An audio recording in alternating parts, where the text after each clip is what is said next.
Hello, lovely souls. I hope you're all well.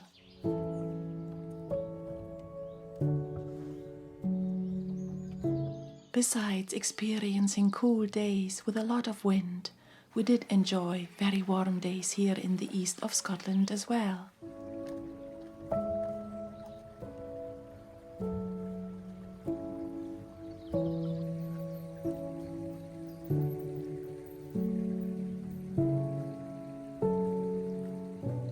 I used this lovely weather to visit another historical site in the borders of Scotland.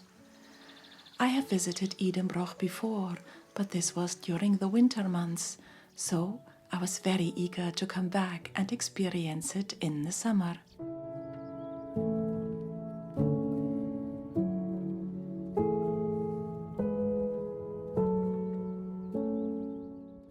Eden Broch is an unusual roundhouse ruin, built with stone and a large diameter, which is one of its kind in this area.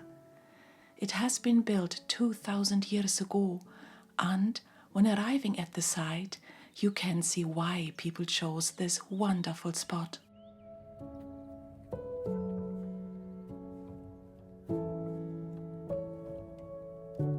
I recently came across a term I've never heard before: midlife grief. But even without going into detail of the article I saw, I knew imminently what this term tried to describe.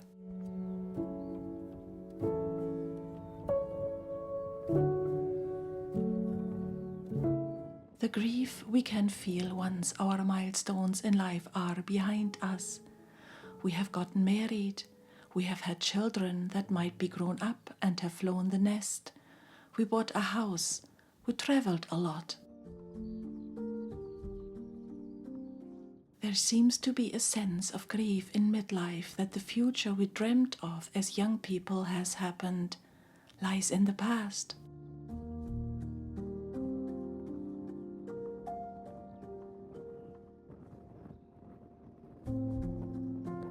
I wonder if midlife grief is a newer form of describing something that has always been there, or is it a modern term for a modern life?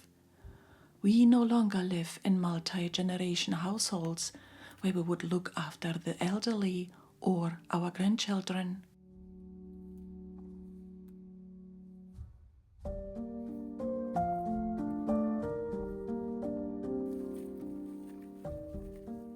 The grief of knowing that we have reached an age where we reflect, where we have grown and changed and understand life so much more than we did when we were young.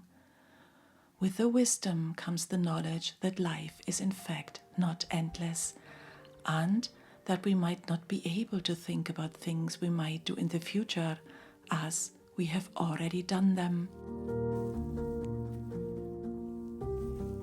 We have gained so much more freedom, especially as women, and maybe we have not yet understood to look just after ourselves during this period.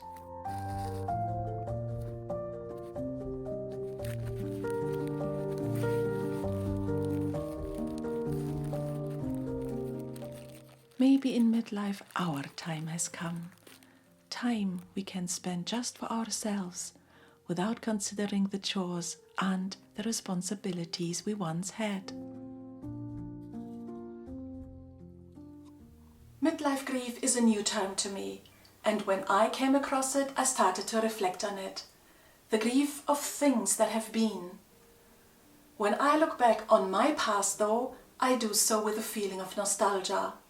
I fondly remember the times when my dad was still alive and my son was much younger. And I do know that we tend to look back with a wee bit of rose-tinted glasses, and the bad memories that are also part of us are forced into the background. Grief speaks of loss, but our memories are not lost to us. They are part of us. The milestones shaped us in our life and brought us to where we are today. And some people only start their milestones later in life. Women who experience motherhood in their 40s, or finding your soulmate later in life. When my husband and I bought this wonderful fairy cottage, I had never owned property before, and I was already in midlife. Things can happen later in life. And some things can only happen later in life because you might not have the ability to do them when you're young. I recently read about a woman from England who sold everything she had in her late 50s and started to travel the world, as was her dream. She's now in her late 60s and has seen over 100 countries and lives the happiest part of her life now. If you feel midlife grief at the moment, I do not want to talk that feeling away from you. It is real to you. But as you know me, I always look onto the positive, good and bright things in our lives. Whether you are in your 40s, 50s, 60s, 70s, you can always make changes and you can always start anew. Life is as long as we live it. And I hope with that I could encourage you a little bit, if you needed encouragement, to think about that. And now I'm sending you back to the next part of today's vlog.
I had such a wonderful experience lately that I want to share with you as well.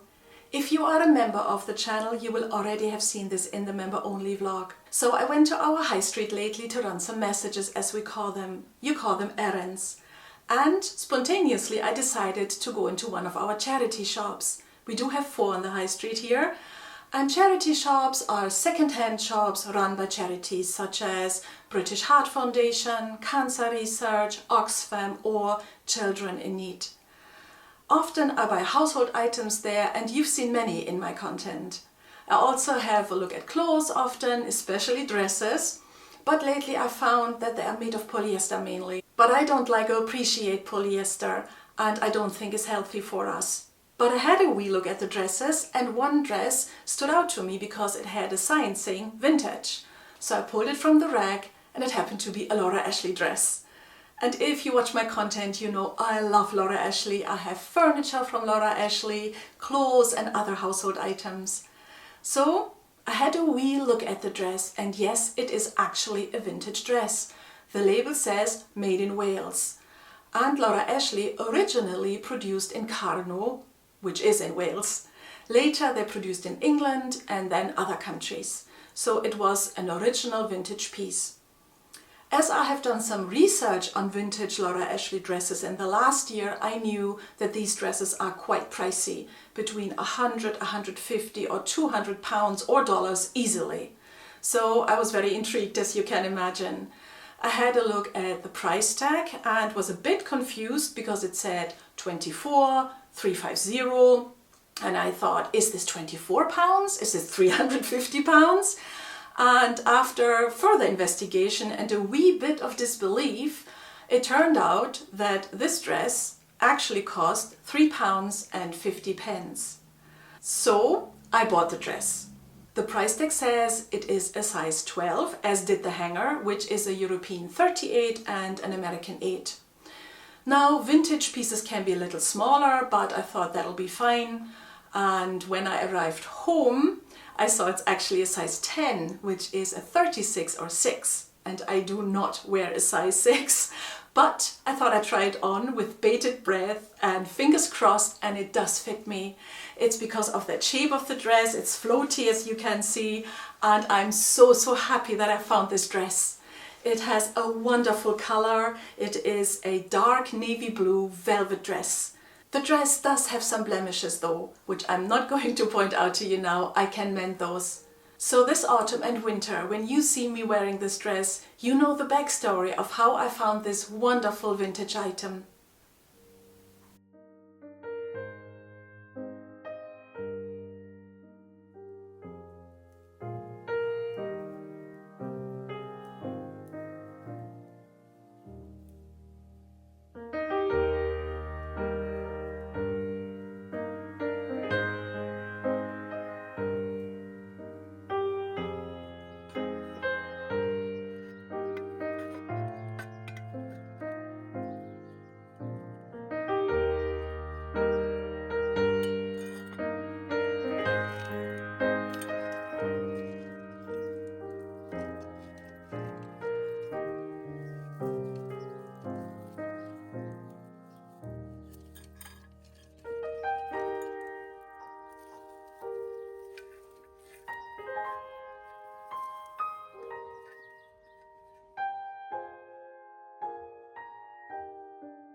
Let me say farewell for now. Have a lovely week. I am sending you all my love from Scotland. Tach Midlife.